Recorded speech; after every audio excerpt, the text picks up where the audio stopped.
Bienvenue dans les entrailles du musée des Beaux-Arts de Pau. Vous n'en verrez pas la porte, car les réserves sont un endroit secret où peu de personnes sont autorisées à entrer. Aurore Méchin, la conservatrice, en fait partie. Et du coup là, on essaie de bien le serrer sur le mur. Plus, moins de champ. Voilà.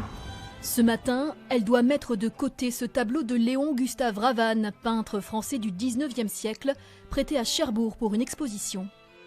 C'est toujours beaucoup de précautions à prendre en fait pour éviter de choquer l'œuvre. Et puis elles sont, alors celle-ci est relativement légère, mais on essaie de donner le moins de vibrations et le moins de champ à l'œuvre pour qu'elle ne bouge pas trop.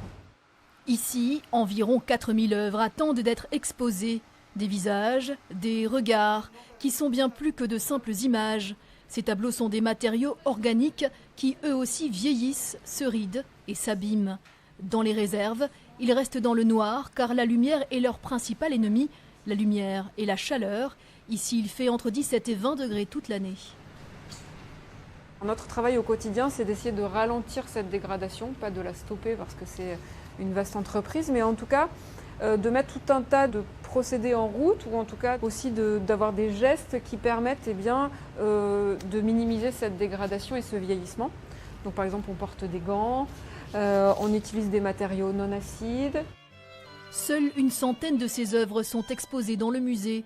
Chaque année, l'équipe les change, une façon de mettre en valeur l'ampleur de la collection et le travail de tous ceux qui l'ont constituée depuis la création de l'établissement au milieu du 19e siècle.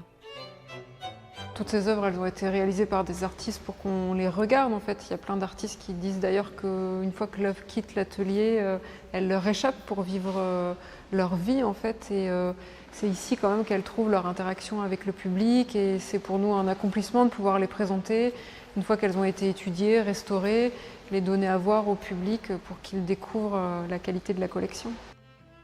Le musée des Beaux-Arts de Pau est le deuxième plus grand établissement d'Aquitaine. Chaque année, 20 000 personnes poussent ses portes.